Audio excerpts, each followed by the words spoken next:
Good morning friends, তোমরা সবাই কেমন আছো? আশা করি ভালো আছো, সুস্থ আছো। আমিও ভালো আছি। তো সকালবেলায় উঠেছি হচ্ছে ঘুম থেকে ওই 5:30 মতো, 5:30 বলবো না, 5:15 এরকম। তো উঠে দেখো এখনও কিন্তু বাসি নাইটি ছাড়িনি। সকালবেলায় উঠে ভাবলাম যে বাসি কাজগুলো আগে করে নিই, কারণ নাইটিটা ছাড়ার আগে না আমার বাসি কাজগুলো মনে হয় করে নিলে তাহলে সুবিধা। তারপরে ওই ফ্রেশ নাইটি পরে আর ওই বাসি কাজ করতে একদম ভালো লাগে না। তো প্রচণ্ড গরম। তারপরে হচ্ছে এই সকাল সকাল না উঠে যদি কাজবাজ না করি তাহলে অবস্থা কিন্তু খুব খারাপ হয়ে যাবে। আর এই গরমে শরীরটাও আমার খুব একটা ভালো যাচ্ছে না, জানো তো। এই প্রেগনেন্সি অবস্থায় না গরমটা আরও বেশি লাগছে। এমনিতেই শারীরিক প্রবলেম, তার উপর আর ভাল লাগছে না। তো এই যে অনেক বাসন, এঁঠো বাসন জমে গেছে। আর কালকে রাত্রে হচ্ছে রাতের ডিনারটা করেছিলাম জল ঢালা ভাত, জল ভাত আর তার সাথে আলু ভাজা। তো যারা আমার আগের ব্লগটা দেখেছো তারা তো জানোই।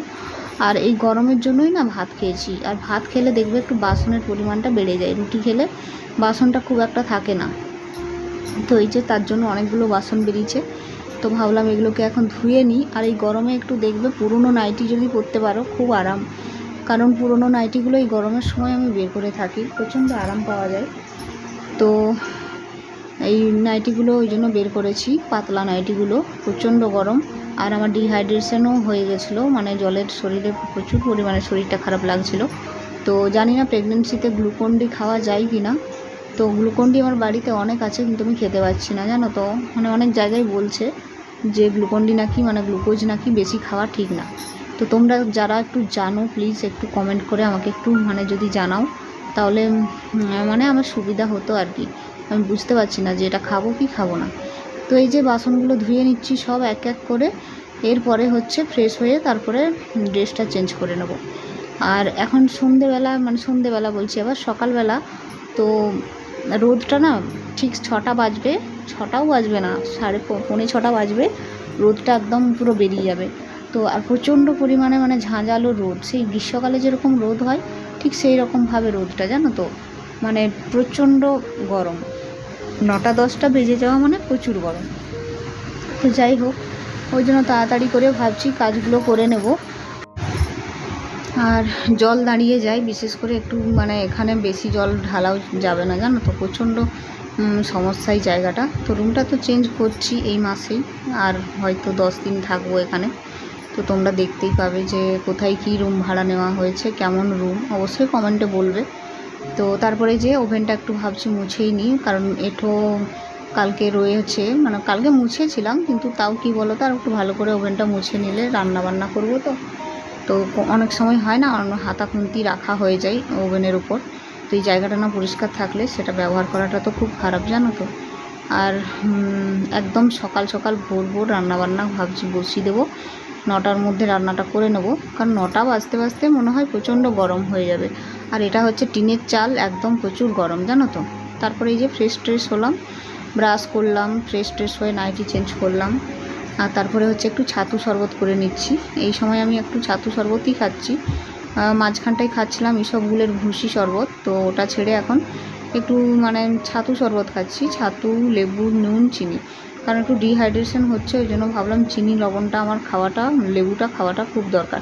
আর এইসবগুলোর ভুসিতে লেবুটা খায় না, জানো তো। ওখানে শুধু নুন আর নুন নয়, চিনি আর ওই ভুসি হলেই হয়, ওটা মিষ্টি দিয়েও খাওয়া হয়। তো যাই হোক, মোটামুটি খেয়ে নিচ্ছি, এটাই এখন ব্রেকফাস্ট। তারপরে কি খাওয়া যায় সেটা ভাবা যাবে। তো এখন বাজে ওই 6টা মতো। আর আমার হাজব্যান্ড এখনও ঘুম থেকে ওঠেনি, উঠে বিছানা থেকেই শুয়েই আছে। সে উঠতে উঠতে আমার আরও অনেক কাজ হয়ে যাবে। আর তারপরে সকালের খাবারটা বানাবো। আর সকালের খাওয়ার পর তারপরে এই যে রান্নায় চলে এলাম। আর রান্নায় থাকছে হচ্ছে কি বলবো, কুঁদরি আলু পোস্ত। এটা মাখা মাখা হলে নামিয়ে দেবো। কয়েকটা কুঁদরি দেখছি বেঁচে গেছে, তো সবজিগুলো ভাবছি এইভাবে নষ্ট করবো, আবার ভাজা খেতে খুব একটা ভালো লাগে না। আর তারপরে রান্না করেছিলাম বলতে এই যে বেগুন দিয়ে ইলিশ মাছ, কালকের যে ইলিশ মাছ 2 পিস রয়ে গেছে। তো ভাবলাম আর একটু মাথাটাও হালকা মাথা পোর্শনটা রয়ে গেছে, তো ভাবলাম ওগুলো একটু মিশিয়ে বেগুন দিয়ে করি, তাহলে হালকা পাতলা মাখা মাখা ঝোল তো ভালো লাগবে। তো সত্যি খুব টেস্টি হয়েছিল, দারুণ টেস্ট লেগেছিল খেতে কালকের তরকারিটা। আর ওইদিকে দুধটা গরম হতে বসিয়ে দিয়েছি এই যে। তো তারপরে খেয়ে দিয়ে না রেস্ট নিয়েছিলাম, অনেকক্ষণ শুয়েছিলাম। তারপরে এই যে উঠে করে জামা কাপড়গুলো ভাবছি একটু ভাঁজ করে নিই, নাইটিগুলো। অনেকগুলো নাইটি দেখছি কেমন শুকনো হয়ে গেছে, বাইরে পড়ে আছে, তো সেগুলোকে তুলে করে ভাঁজ করে এগুলো রেখে দেবো। তো ব্লগ ভিডিওগুলো খুব বড় করতে পারছি না, ছোট ছোট করে করছি। যদি ভালো লাগে অবশ্যই লাইক করে একটু পাশে থাকবে। এই সময় বুঝতেই পারছো সবসময় ক্যামেরা অন করে সব জিনিসটা দেখাতে পাচ্ছি না, কারণ এই এক তো গরম, 2 নম্বর হচ্ছে এই অবস্থায় মানে কাজ বাজ বেশি করতে পারছি না, জানো তো। আর অনেক জামা কাপড় না এই যে বের করানো হয়েছে, ভাবছি কোন জামাটা ছেড়ে কোনটা পরবো বেরোলে।